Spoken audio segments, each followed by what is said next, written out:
All right, we are lucky enough to be out here at Legends Attic in Claremont, right on Foothill Boulevard. We're going to get to speak with Christian Okoye coming up a little bit later on as well.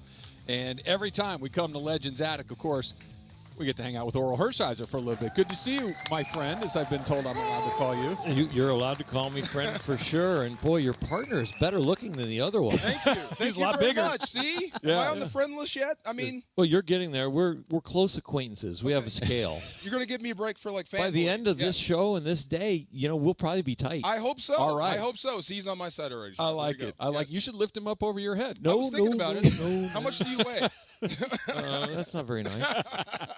Next, you'll start asking me my age. Yeah, That's coming right. next very I just soon. turned 66. Congrats. Yeah, Yes, you sir. got a birthday recently. Not dead yet, like Yeah. Monty Python. Not dead yet. Throw out your dead. Throw out your dead. Do you know that, Travis? I am I know a few of them. I'm not a deep cut Monty Python. Well, this is how me and Oral There become you go. friends, because Yes. I love Monty Python as well. There you Soundtrack go. of our lives. Yes. If you dropped a Simpsons line on me, I'd be all over. I see now. I'm not a Simpson guy. Steve Sachs and Mike Scioscia were on The Simpsons. Did you not get the call? I don't know if the name He got Oral the could call. ever be. They would have to pay me a royalty. Yeah, I was going to My say, gosh, you get a wow. little extra. So I was telling DeMarco a few minutes ago, talk about just how, we'll get to the World Series stuff, we'll get to all that, how hard it is, how difficult it is to go to the playoffs 12 years in a row, to win 11 division titles in 12 years, to the one year they didn't win it, they won 105 games. Like, to be this good, this long, this consistent. Well, what you do know is the roster is not the same, right? When you Sure. do it that long. And so what you do know after that is what are the most consistent pieces that would allow that to happen. First is the fan base, because if you don't have almost 4 million people coming through the turnstiles and the ratings on the radio and the ratings on the TV and the local and the merchandise sales and everybody coming to the game, you don't have the budget to then go get the roster that changes. And then you have to have great management to select the roster. And so I think, they've done this because of Mark Walter, the ownership group, and Guggenheim, and all the other owners that are involved. They've done this because of Stan Kasten, who came from a track record like this in Atlanta. Sure. A man that is so smart that he could run 3 professional sports organizations at the same time in Atlanta. Insane. And then No the sleep. people that he has brought alongside him, and what he decided that Ned Coletti is a very smart man, but I think I know somebody that's younger and has done amazing things with a lesser budget in Tampa, and went and got Andrew Friedman. And so then Andrew brings his crew around and the people that he likes to hire, and you end up with this many championships. See, we know about, people wanting younger people. Yeah. Emily. Yeah, wanting to get younger. Okay. Anyway, just Emily, saying. Emily, I just think you should keep your mic live and not have it up Younger, over your head. cheaper. Okay. That's her. But tell me what it's like to be a Dodger. Like, the expectation must be enormous. I know what it's like to be a Ram, and it means a lot to me. But it seems like it's tougher to be a Dodger than anything else in baseball. I think it seems tougher when you're outside, the cocoon. When you're in the cocoon, the expectations are there from day one.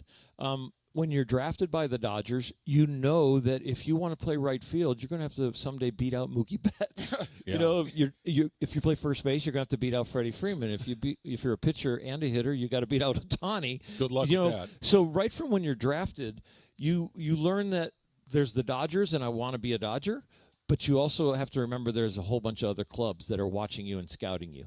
And what you'll notice, and this is off subject, but anybody that the Dodgers have drafted or signed or traded for and then no longer are fit on a 40-man roster for the Dodgers, do you notice how quickly they get picked up by other clubs? Yep. Because other clubs know how smart the Dodgers are. And it might also be that guy can't get more than 30 at-bats in 2 months, but if we make him an everyday player, he's going to be what the Dodgers thought he could be, but they just can't play for the Dodgers because that's just an unbelievable roster.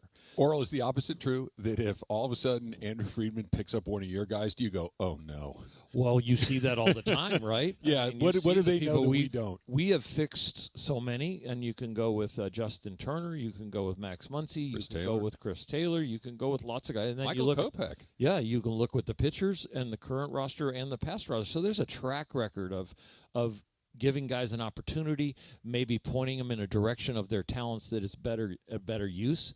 But to go back to your question and your question about the pressure of being a Dodger in L.A. and you said playing for the Rams, I would say that, in my generation, for me, the immediate pressure came from Tommy Lasorda, not the city of Los Angeles. Okay, yeah. Right? Yeah. Because if the expectations of your manager and your general manager, and then you get to the fan base when you walk out in front of 50,000 people to pitch, or you go on the road and you're being booed and all of a sudden it's because of the uniform you have on, that is like peripheral pressure.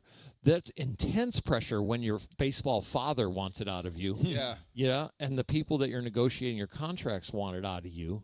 And the people around you also have that pressure and are trying to steal your job, because when I got to the big leagues, I used to commute in from Orange County with Bill Russell and Bert Hooton.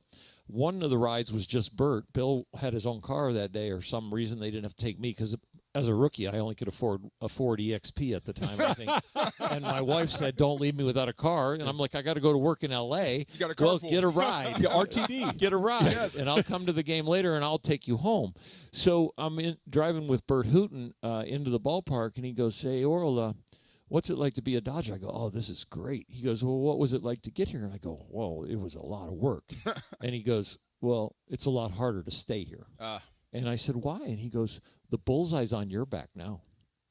Everybody wants your job. And not only do they want your job in the baseball organization of the Dodgers, but everybody that the Dodgers say maybe when you can't, they'll look outside of the Dodger organization and trade for somebody to do your job." Yes. And you know this as a professional athlete. I was telling Travis that I love that apart. I love competing against the 49ers, love to beat them. But I love going into camp every year knowing I have to compete for a job, whether it's true or not. Sure. But I love fending off challenges from people that want my gig. And that's a motivation. I think the best of the best who are in the NFL or in MLB or in any other areas, NFL quarterbacks, unbelievable, those few jobs, the best compete with themselves. Because you can't wait for competition expose something in you to then say, "I'm going to go do that because I'll get better." Yeah, that's one of the stimuluses, but the main stimulus is every day you have to get up and say, "I'm going to get better." Oral, I'm so glad you said that, because we can start this now. We can continue it as we go through. What you just described is compete with yourself to see how much better you can be with yourself. Yep. It leads me right to Ohtani, because nobody's taking his job. Who is he? Exactly. Oh. No, there isn't a, "Hey, can you do this? Can I?"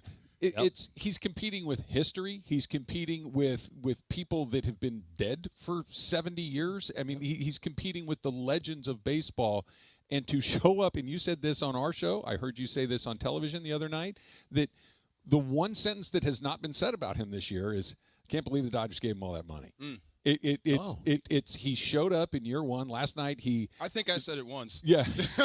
First guy in nearly a quarter century to score 400 or have 400 total bases. He set a record for Dodger runs in a season. He's first Dodger to hit 50 home runs. He went 50-50. Like, we all know the accolades, but he is the perfect example of what you just described. I'm going to see what I can do because I'm going to challenge myself.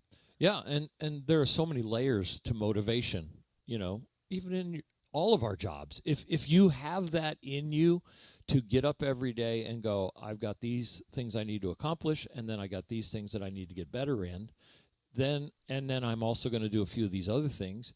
And I've noticed in my life, I enjoy my relaxation time way more than when I take care of my responsibilities. Oh, no question. And I take care of, did I get better in these areas that frustrate me and I want to be?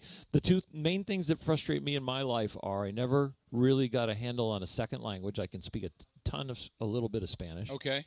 And never learning a musical instrument. Those Really? I'll go to my grave. Those are the first two things that I would underline. I'll go to my grave like saying, "Why didn't I do that?" Try drums. DeMarco can drum. It's therapeutic. Yeah. Yeah. Serious. Yeah. You My, know what they call my a drum? wife wouldn't like that. You know what they call, That's why we started Legends Attic, to get memorabilia out. Now I bring a drums kit in. Dude, that's the ultimate man cave. That's pretty cool. That is so That's cool. Well, I There's appreciate it. a thing called a Cy Young in there. It's got your name on it. Oh my God. It's so cool. Yeah, I touched it. It's awesome. Yeah. Yeah. Pretty some good for a MVPs. guy who was cut from his high school team till his junior year, cut You from got his cut college from your team. high school team? Yeah. Who cut you from your high school team? Please say his name. No, I want to know. I wasn't good enough. I wanna know wasn't this. good enough yet. I grew up and got stronger, not like you. I would never dare ask you right now because they're playing Yeah. how you would get Ohtani out if you face him. No, I would never say that. But tell me, as a competitor, you don't Yeah. want to face a guy like that. No, sometimes you would rather face a home run hitter that doesn't have multiple clubs in his bag. So there were certain hitters like that. So if I make my pitch, he's probably out. If I don't make my pitch, I'm going to get hurt in a big way. I think Shohei has become the hitter he is this year, and the stats kind of prove it out, that he has multiple clubs in his bag now. Mm-hmm. The base hit up the middle yesterday, the opposite field hits that you'll see, when he lets it loose and sits on a certain pitch on a certain area, and then you see this swing that's like unbelievable. You go, oh, there's the home run hitter. So there are guys that are hitters, and then there are guys that are just power hitters. He's a complete hitter now, and I think you see that in his batting average. He's like a career 260 hitter, and he's hitting close to 300. Yeah.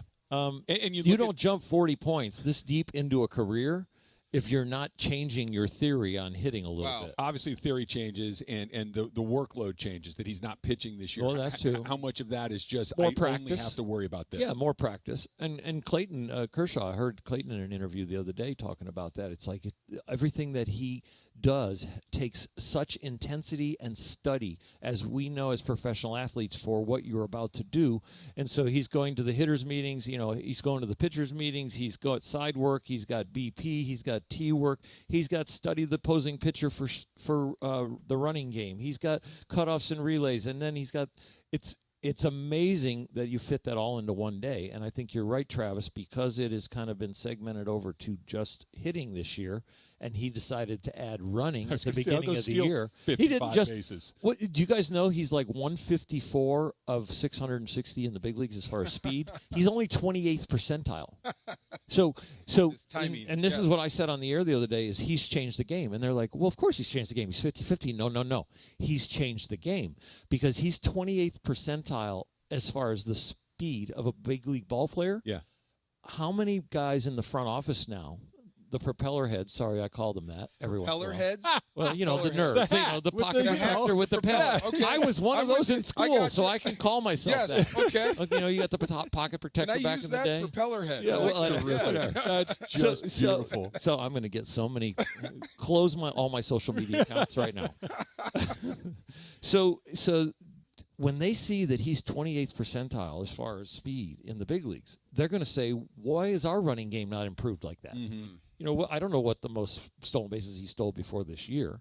I think it's less than half of what he like has. 26 or less. Yeah. And so, so there are organizations where he has just changed the game as far as the running game. Not only does he have a bunch of them, they don't catch him.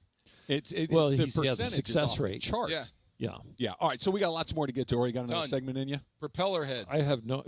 Yeah. Hey, I got lots of questions about propeller heads. I'm looking. I'm There's one. remembering your name because the last letter in your name is the first letter in my name. Yeah, exactly. DeMarco. Yes. Oh.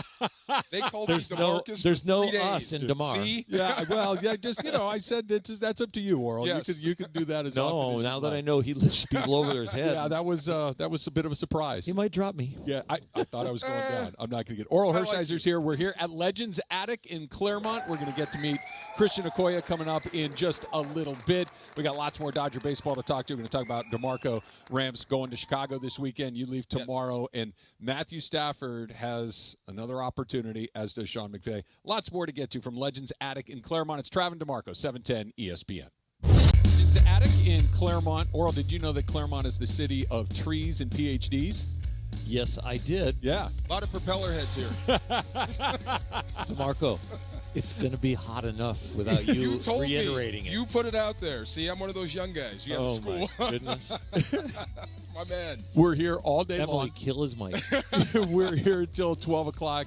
Christian Okoye is going to join us here in a little bit. Every time, of course, we come to Legends Attic, we check in with Dave Hobrecht and Eddie and Mike. They're all going to be a part of the show as well. And, of course, Cy Young Award winner, World Series champion, World Series MVP, ALCS MVP. You got quite a resume, Oral. It's not so bad. I appreciate that. It feels like somebody came down in my body and pitched for me. So Yeah, well, It's you. it was okay. When I first Worked saw hard. you today, I used to watch you when you were on TV. Said, and wow, you're scrawny. But I would see, like, there's pictures of you, like, around, L.A. or when you go to Dodger Stadium. There's pictures of you, and it's the exact same image I have of you in my head. When you're letting it go, the look on your face, you look almost like a robot. And I wondered, like, what is going through your mind at that moment when you're getting ready to let it go? I think, I've said this before. But there's two kinds of motivation. That there's the person that's running towards a championship and towards winning, and there's the person that's running from defeat. So I think that facial expression is me running from defeat, which is I cannot let any detail go. I am not really that good to be here. I need to make sure it's location. I need to make sure I got my movement. I need to make sure that the way I stand on the rubber and the way I make my first move is going to be repeated. I need to be intense. I need to remember that if the ball's hit to my left, I'm going to react and cover first. I need to know that the guy on second is faster than the guy on first, so if I get a comebacker that's a little slower, I can go to second instead of third. And there's just so much there. It's a calm. And I am so into the game and slowing it down and pre-playing so much of it. When I used to go, I made 3 All-Star teams, and I go to the All-Star game, and, you're out there shagging with the other pitchers and hanging out in left field, and, a ball comes, and you go catch it, and then you just stand there and talk. And they're like, you think that on the mound? I'm like, yeah, I think the length of the grass. I think, where do I want the out? I think what type of pitch would get that out. I think about the guy's last at bat. What's his approach? What's he trying to do here? I watch him in the on-deck circle. I watch his practice swings. I watched him in DP with his hitting coach to see what they were working on. I bet you can sense fear, too. Oh, yeah. See? Because I've had it. Yeah. But, I mean, when you're so calm and you're thinking about everything and you see it in the guy's face, he's scared to death. Right? Yeah, the preparation takes you to a place where you're confident then. Well, you're ready. Yeah. Listening to you say that, and you mentioned something specifically. Okay, where are my runners? Where's the fast guy? Where's the slower guy? Where to make a decision? And there was a moment last night where the Padres put a sacrifice play on, and it looked like there was a chance for an out at third base. There was. Phillips got the out at first base. He was out easy at third. I thought so too. And it was one. And then, sure enough, I think it was a sac fly that brought in that first run of the game. And it's those little teeny tiny things of not, okay, I have a chance here, not here. And it just brought all of that home again. It's not necessarily you throw a 103 by guy. That's great. But it's that, can you get the lead runner here? Can you move? Can you hit a ball? So a short reliever, Evan Phillips, who is out there with first and second, no out, and they're bunting in this generation is going to happen once a year. Right. And that's why he didn't spin and throw to third, because he's probably not made that play other than PFP, which the Dodgers probably do all spring training for the first 2-3 weeks with the pitchers, and then they probably do it once a month when they're home to go over those. Yeah. I can tell you, though, that they're probably going to do it 3 times between now and the playoffs. Because a run in the playoffs. Because that 90 feet is going to be huge towards a world championship, where during the regular season, when you're going to make that play once, that's not necessary. Mr. But Farr. the practice between now and the first playoff game will totally be about 90 feet. Will totally be about those things that you never do during the regular season. What is 20-second timeout? You got it. What is PFP? Pitchers fielding practice. Thank you very much. Okay, continue. I've seen every timeout sign from every sport over here to my left. Something just needed it for a second. This is, but what you're describing, Merle, I think is what is so fascinating about the Dodgers in particular, because the Dodgers have been so successful, because they have gone to the playoffs year after year after year, because the for lack of a better word, the formula that allows them to win 100 games or so every year is so successful. What you're talking about in the playoffs is tonight is just you're going to see things you don't see over 6 months. There's going to be a situation that appears that will be handled by your opponent differently in that night, and that's what is so interesting about the playoffs. Is that play last night, for all intents and purposes, was a playoff game. Well, everybody is bunting now. The Dodgers have been taking bunting practice for the last month. Yeah, even the top hitters before their round of BP are laying down a few bunts. So we know that they understand 90 feet coming into the playoffs is going to be important, and we're going to start doing things that we might need to do once the whole year, but it's going to be important when we get to these games. It's a sprint. Shocking. I mean, I thought all baseball players practice Well, punting. don't you have a new playbook Correct. going in the playoffs? It just, I mean, yeah, you got there's to some- have those It'd special almost be plays. like if they asked you to practice. Let's practice a little punting. Right. It's like yeah. you're not going to ask me to punt. Like you're not free going throws to in ask basketball. I thought you Shohei guys all Ohtani practice to that. put a bunt down. Emily, do me a favor. Say Dave Roberts. Because I Dave don't want to bring him up because we haven't even talked about Dave Roberts yet. I mean, Dave Roberts, his role in this whole situation he's here. amazing. Yeah, he's amazing. Yeah, you don't win like this. You don't have any locker room issues with these many egos. You don't have salaries and problems. I mean, there's no controversy around the Dodgers. It's because Dave is there to take care of it. But I have never seen a manager or coach take so much of a beating as Dave it's Roberts. terrible. It's yeah. terrible. You know, because What's he best at, Oral? oh my gosh, enthusiasm and honesty and integrity on a daily basis. Wow. Really? Yeah, he's very, very good. It's all legit. It's all legit. It's not make believe. It's not a different person. It's the way Tommy was, and I don't mean to compare the two in a negative way, but Tommy was the same person privately as he was publicly. He was bombastic. He was over the top. Maybe his tongue would slip every once in a while. He was enthusiastic. He would remember everybody's name. He was into family. He was into his friends. He was into pasta and white clam sauce. And that's all private and public. and We got something in Dave common. Roberts is the same thing. I mean, Dave is the same in private as he is in Dave the probably public. eats a little cleaner than Tommy. Oh, much better. Yeah, and works out.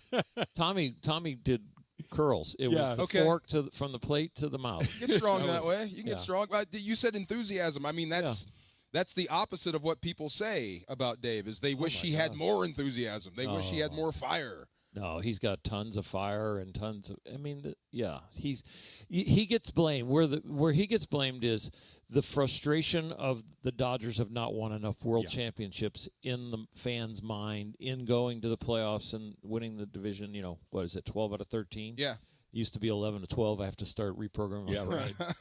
But and then everybody's expectation is, oh, we have this roster, we have this talent. The only reason we're not doing it is because of the manager. Well, the players still are the ones that do it, right? When we beat the Mets in '88, when we beat the Oakland A's in '88, they didn't blame Tony La Russa. They didn't blame Davey Johnson. They said the players didn't come through. But as often as that it doesn't happen that often with other cities. Yeah. No. Yeah. And the player moves and the sensitivity. Yes, Dave makes the final decision, but he's being influenced by tidal waves of information and tidal waves of meetings and tidal waves of, decompressing and taking down a game. And then, okay, the next night we're doing this. He's being moved by workload and minor injuries and slight pulled hamstrings and all the different things that are going into the equation that a fan just says, oh, there's the roster. Why didn't he use that guy? Yeah. Yeah. Right. No. Yeah. Yes. That's one of the things. They've got more information than we do. Oh, way more. There's more of it that goes into than A or B. Right. It's A1, A2, A10, A40, zillion. A50, Yeah. B1, B2, B50, B60. There's a lot of Why is branches this on guy it. playing? Well, that guy's playing because we're exposing him to the Cincinnati scout because there's a trade deadline coming up, and we need to show that guy that he's healthy and that he's playing against righties and lefties, and he'll get traded in 4 days. Yeah. The fans will never know that. No. Yes. That's why he's in the lineup. All right, Oral Hershiser is here. We're at Legends Attic. We'll continue to talk to Oral throughout the day.